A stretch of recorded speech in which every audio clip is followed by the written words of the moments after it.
ଘେନି ଘେନି ଯାଉଛ ଜଗନ୍ନାଥଙ୍କୁ ଆମ୍ଭେ ଦର୍ଶନ କରିବୁ କାହାକୁ।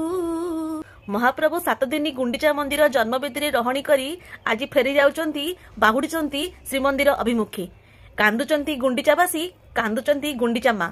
ହେଲେ ଏଇ ଶ୍ରୀମନ୍ଦିରରୁ ଗୁଣ୍ଡିଚା ମନ୍ଦିର ବା ଗୁଣ୍ଡିଚା ମନ୍ଦିରରୁ ଶ୍ରୀମନ୍ଦିର 3 କିଲୋମିଟର ଯାତ୍ରା ଭିତରେ ମହାପ୍ରଭୁଙ୍କର ରଥ କୋଉଠି ଅଟକିଥାଏ?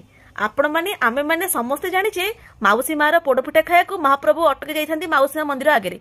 ता व्यतीत महाप्रभुଙ୍କ रथ आउ गोटे जगह अटकी थाए। सी हेउची सेही भक्त जे लिखिचंती आहे नील शैल, जी संपूर्ण जीवन तांकर महाप्रभुଙ୍କୁ समर्पण कर देइथिले। एई भली भक्ति गीत बहुत किछि से रचना करिचंती।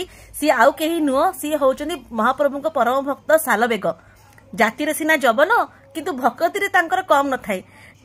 से जगह दिने सी रथयात्रा पहुंची पार नथिले बोली सेठी दिने से अटकी रथ। आज महाप्रभुଙ୍କ रथ अटकुची तांकर समाधिपीठ बलगंडी छकरे एबे भी आपण माने बड़दाण्ड रे देखि परिबे। एई दुई जगह रे महाप्रभुଙ୍କ रथ अटकी थाए। गोटे होची माउसीमा मंदिर पोड़पिठा खाई थांदी, आ गोटे होची भक्त सालबेग पीठ जहाँ बलगंडी छकरे अवस्थित। भक्त एवं भगवान मिलन घटी थाए। ये होची महाप्रभुଙ୍କର भक्तपति भाव। जय जगन्नाथ।